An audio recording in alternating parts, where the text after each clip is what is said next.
21 Savage don't like rats. Lil Baby don't like rats. They don't. They don't. They're street niggas. They don't like rats. So why they not saying something? Um, Huh? I ain't gonna lie. It is No, kind no, of hold on, hold quiet. on, hold on. Hold on, don't answer the question. You just said I just said why is everybody so quiet? Like I think they're why reviewing. They're reviewing the audio. oh they don't like you know how the NBA finals they gotta send the things to New York to review the play? They got to review the play. Yeah. Okay. They gotta review the play. Nah, let's keep it real. Young Thug's career just got buried. Forget the snitch debate, forget the streets. New tapes prove he was out here buying streams, flexing fake number ones, and begging for the same plug to juice his sales. Huh? That ain't just desperation, that's career suicide.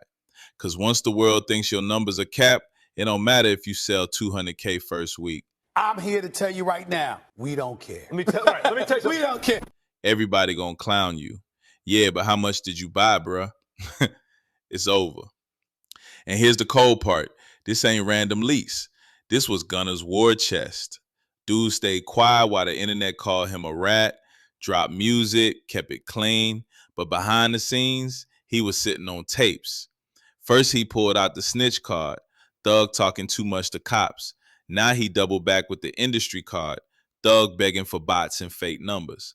That's 2 kill shots, credibility on the block and credibility in the boardroom. That's chess. Who's laughing now? And here's where it gets wild. Thug's on tape bragging, straight up saying he dropped 50K to buy streams so Gunna could debut at number 1. Not because the record was heat, not because the fans pushed it, but because he had a plug that could juice the numbers. Hold up. Wait a minute. Then fast forward, you hear him talking to his manager like, yo, Morgan Wallen dropping? Nah, we can't lose to the country boy. Don't we still got that same plug? Hit him up. Bottom streams. Do whatever it takes. We got to beat him. Hey, bro, come on now, dog. Come on, man. Like, bruh, that's desperation. That ain't confidence in the music. That's playing 2K with cheat codes.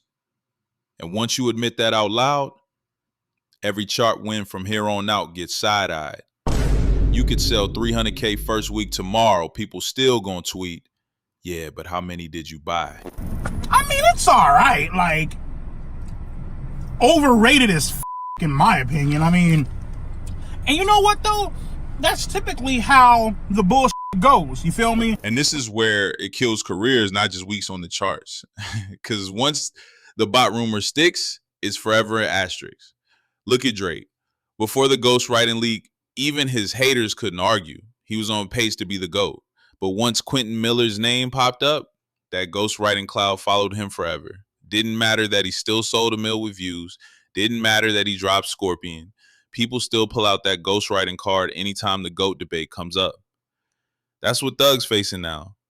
Even if he pulls 200K, even if he drop a classic, folks gonna clown, yeah, but you bought your way up here. That little asterisk never leaves. And in hip-hop, once your credibility gets shaky, your legacy is stuck in the mud. And here's the irony. Thug tried to line it up so he and Gunna dropped back to back. He wanted to show the world, see, I still run Atlanta. I can outsell him from jail. On paper, Thug did 90K. Gunna did 88K. Thug won, right? But nah, once these calls dropped, the story flipped. Now it's like, bruh, you didn't beat Gunna. You bought 2,000 fake streams to edge him out. Stupid. So instead of flexing a dub, Thug exposed himself. Gunna comes out looking cleaner because his numbers were organic. And now every time people talk Thug versus Gunna, it's like Drake versus Kendrick, a career-long comparison.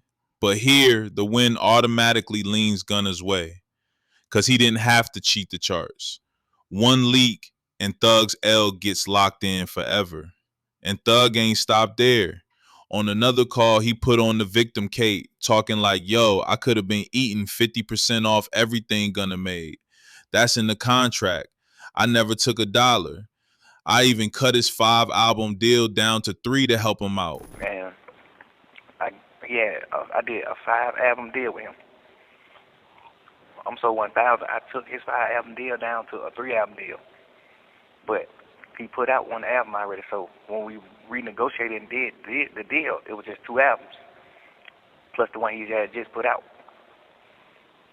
So he had a 5-album deal with, and I had a chance to exercise another album.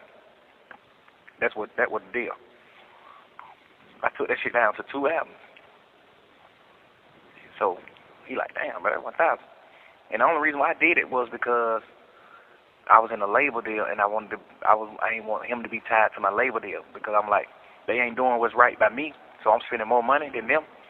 They ain't doing what's right, so I don't even want you tied to this label deal shit to the point where they can be eating off of your income. Like, this shit just straight yours, nigga. Like, I don't even want your income, and you signed to me. I'm entitled to 50% of all income for you. I ain't never took $1 in my entire life of living from him. Never, ever, ever. You know, shit like that. But I done seen him start a label, and I'm like, shit, you might as well sign your label to YSL and run it like that. I heard about him having talks with other people, trying to do other shit. You know, when he did his 2-album deal with me, Cash called me one day like, hey, what the hell going on with Gunna? Who's speaking for him? I'm like, wow. I'm like, oh, I'm there. You know, he trying to get signed right here with Weeknd signed it. And he demanded he want, you know, $20 million. Whoa. So I already told him, like, whatever you want, just say it. I'm gonna give you the money, whatever you want. Just on some we brother shit. Like, nigga, I know you can't go nowhere in this world and get no $20 million check from no label. You're not doing numbers like that. You alright, but you ain't doing that like that. You know? Like, the number 1 album you just had right now, I paid for you to have a number 1 album. You didn't, you know what I'm saying, honestly earn a number 1 album over the weekend, my boy. I paid for that shit. I never said that to him. I never told him that, you know, cause we just got the plug on that. Like, you never earned a number 1 album. I spent $50 extra grand buying more streams, $50,000 buying streams for you to be weak. Like, and Cash know the same plug, so Cash could have did the same thing. But Cash, like, let it go. Cash just, like, stand down, like, man, let the nigga on the win. I ain't standing shit. Stand down, like a player. You know, but he did a little deal. He got some little signs for a little nigga from his hood, whatever. Did the same shit, but he did a deal where he took their money. So these niggas, some young niggas too. These niggas like 17, 18, like real kids, baby. The oldest one of them probably be 18. The oldest one, no, probably about 20. The oldest one probably be 20. It's like 5 of them. They probably like 16 to 20. Man, these niggas ain't got no song. These niggas ain't popping. Nobody in Atlanta ain't heard of them. They done did like 3-4 shows in the city in 2-3 years. Like, these niggas done had 3-4 shows, and they shows be like goddamn $5,000. You know, it's on the behalf of Gunna and all that shit for sure. Like, the show, you know, niggas booking you just 'cause they like, oh, these Gunna new artists, they upcoming, they Gunna new artists, but they ain't got no song, they ain't put no music out, no nothing. They just doing shows. So these niggas like, man, we got a show coming up in about goddamn 3 weeks. We got a show coming up in 3 weeks. We want to put a song out so we can perform it at the show, cause we ain't got no song out. So we put the song out, fun little niggas and shit, whatever. These niggas go do the show. This lame man nigga take goddamn $2,500 from the young niggas. I'm like, man, nigga crazy. I'm like, nigga, you know you signed to me and you make millions of dollars. I ain't never took $1 from you. Why the hell would you ever in your life accept $1 from these young boys, bro? These niggas kids. What the hell you finna do with $2,500, bro? Like, you finna make 5 young niggas split $2,500? You supposed to let them get $1,000 piece, bro. What the hell is wrong with you? $2,500 ain't finna do nothing in the world for you, boy. He like, well, that's a deal they got. I'm like, boy, hell, got your mind, but you losing your sanity. Like, well, that hoe got your mind. The worst way, like, at this point, nigga, I just gave you $20 million. I just gave you a $15 million check. Ain't no way in the hell you spend no $2,500 from these young nigga, bro. These niggas got 4 shows. Ain't no way in the hell you spend no $2,500. Man, it's crazy. Like, it's that type of shit that they just be like, oh, nah. And then the shit was like, he would do his deal with me, and he ain't say nothing to me. He's sitting around me every day just chilling, kicking the brother shit, but going behind my back, trying to talk to other companies about signing. And I already done told him, like, whatever you want, just say it. Whatever you want. Before I even heard about him talking to companies or anything, I was like, shit, hey, you know your deal, look. He like, hell yeah. I'm like, shit, what you want? He like, shh, I'm trying to really see now what I want. He like, you know, I ain't really trying to hit you like that, big brother. You really whatever. I ain't on that one. I'm like, man, right, whatever you want, text it to me. If you don't want to just talk like a man, just text it. He like, all right. Never text nothing. I get a phone call from Cass saying he talking to labels. I'm like, oh, okay, so you want to sign with labels? I'm like, all right, let it go. Cash like, hell no, he got to sign with you. Like, you done created it, nigga. He got to sign with you. He got to re-sign with you. Mm-hmm. The same money that anybody finna give him. I'm like, hell no, just let him go. So I guess Can you explain something to me? I've been looking out. I've been the big bro. But in the same breath, he crying about Gunna trying to link with EXO, about him talking to other labels, about him taking little side checks from younger artists. Like, bruh, if you the boss and the big homie, why you pocket watching like that? That's not leadership. That's insecurity. It sounds less like I'm the big bro and more like I feel betrayed because my little bro outgrew me. And the fact that this all leaking now makes it look like Gunna flipped the script, kept it quiet, built his own wins, then hit the button when it mattered most. And just when you thought it couldn't get messier, boom, the phone calls dropped. Thug on the line telling 21 Savage, telling Mariah the scientist, P a rat, P this, P that. Like he got a hotline to expose everybody in Atlanta. Why you even care if Baby's still rocking with P? That ain't your label head. That ain't your checks. But Thug made it his mission to play Rap Patrol. Me, you know what I'm saying? Like, if you really on some boy, I love you. Like, man, you my little brother. Cause if you take Wham out of the picture, he probably get 100 million. If you take Wham out of the picture, I know for sure you made 275 million on Wham for sure, 100%. He in the green. He not in the red. The label owe him. He don't owe no label nothing. Every label he signed the two labels. Everyone, both of them motherfuckers owe him. You wouldn't believe that? But goddamn, yeah, that was some sucker shit. That was some bullshit. I ain't gonna lie. See, I thought he just sold the label. I'm like, damn, boy, that's big. Like, but your mustache caught. You sold a label for 300-something million. What the fuck? Man, your ass sold the goddamn copyrights. Man, you sold everything. You went out bad. Man, you could have got 600-700 million for that shit, nigga. But your ass went out bad. Like, bad. What wrong with that nigga? But now you telling Wham, hold on, I need to talk to you about something serious, but you just holding him off. That's like me telling you, I need to talk to you about something serious. I got a hoe pregnant, but I ain't telling you what it is. I'm just like, baby, I need to talk to you. This shit's serious. But I'm trying to wait till I get the abortion. To tell you, you know, shit like that. Like, now I got the abortion. Now it came out on the internet. Boom, Young Thug has a girl pregnant, but paid for the abortion. Now I'm just telling you, like, man, that's what I've been trying to talk to you about.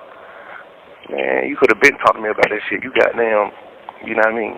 You keep like, I need to talk to you about something. Well, I'm like, what's up? What's up, nigga? Talk. We gonna talk. Yeah, you trying to say that until you get the deal done, because you know Wham can stop the deal. Gossiping about the same dude who just sold his label for 300 mil. And of course, P wasn't having it. He hopped online, clapped back heavy, reposted 6ix9ine calling Thug a rat, then dropped a long IG story basically saying, I'm not a street dude, I'm a businessman. All the street dudes either broke, dead, or in jail. Translation, Thug just painted a target on his own back. Because here's the rule. Don't bite at somebody more powerful than you. P got the bag, P got the respect, and the streets follow the money.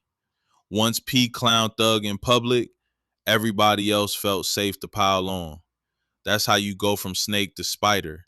Everybody stepping on you at once. About me. Let's make it about Pink Spider. The nigga went from a snake to a spider. Now he can rap, like, you know what I mean?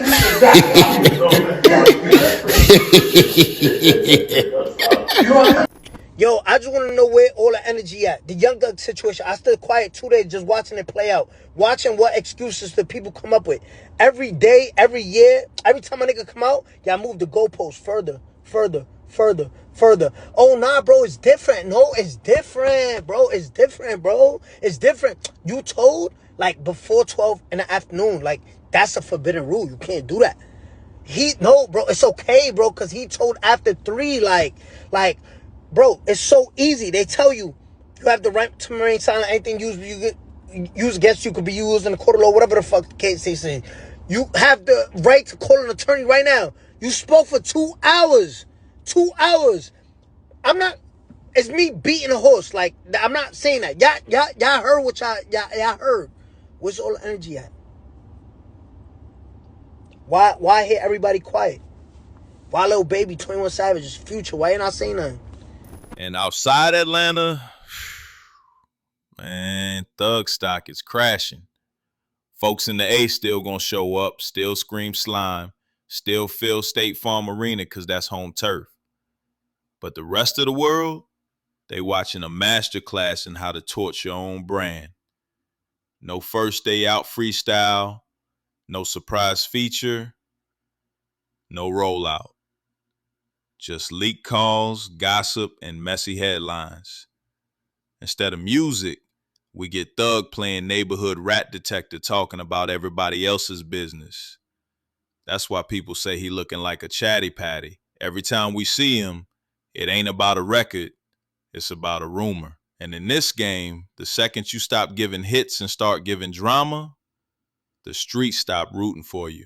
The blogs might eat it up, but the fans, they start looking at the next artist. And the hypocrisy don't stop with the gossip either. Because let's not forget, Thug's own brother took the Alfred plea.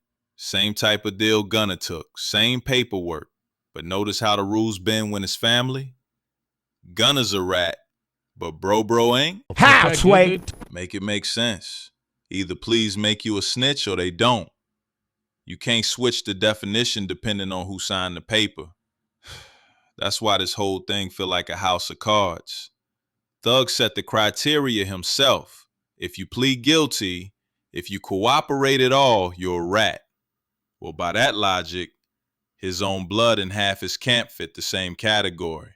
That's what makes him look like a hypocrite. It ain't about the law. It's about who we feel like pointing at that day.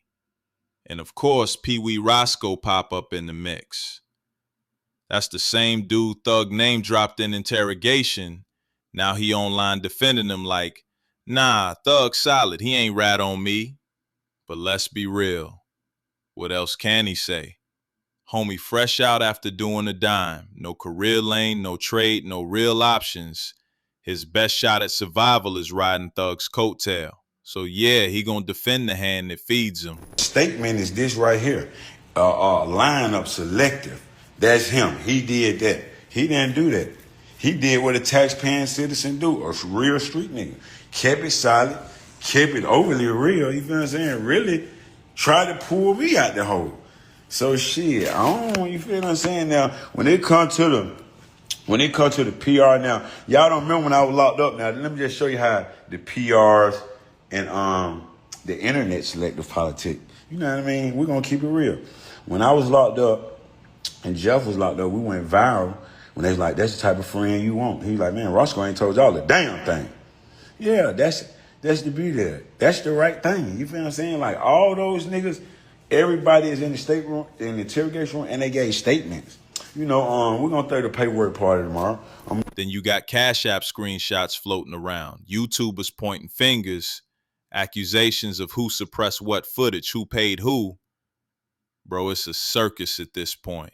Instead of music headlines, Thug's camp look like a reality show. And that's the worst place to be when your legacy already shaky. Now, could Thug bounce back? In theory, yeah, but the path is damn near impossible. It is what it is. It is what it is. Step one would be unity. Stop pointing fingers, stop gossiping, try to mend bridges. Step two, he'd need a public apology. That's the hardest pill to swallow for somebody with Thug's ego, but it's the only way to reset the narrative. Step 3, 2 undeniable hits, not mixtape joints, not pity streams. I'm talking chart toppers that the culture can't ignore. And step 4, back to innovation. The only reason people rock with Thug in the first place was because he sounded different. He pushed the wave. But here's the problem. Probation gonna clip a lot of those moves. He can't move how he used to, can't link with who he wants, can't play the same image. And while he's boxed in, the industry already slid Playboy Cardi in that spot. Fans done moved on, trends don't wait around, they just crown the next guy. So yeah, on paper, there's a blueprint. But in reality, Thug's career might already be past the point of no return. So what's the real lesson here? It ain't even about street codes no more. It's about credibility. Once people think your image fake, your numbers fake, your wins fake, that stain don't wash off. Drake still fights ghostwriting whispers a decade later. Now Thug gonna fight boat whispers every time he charts. That asterisk follows you forever. And that's worse than any diss track, worse than any beef, because it kills the respect. Gunna ain't have to argue, ain't have to tweet. He just dropped music, stayed quiet, and waited to push the button. Now Thug looked like the hypocrite, the snitch, and the fraud, all in one storyline. That's checkmate. But let me ask y'all, can Young Thug ever recover from this? Or did Gunna just end his career without even touching the mic? Drop your thoughts in the comments. I'll see you on the next one. Panda out.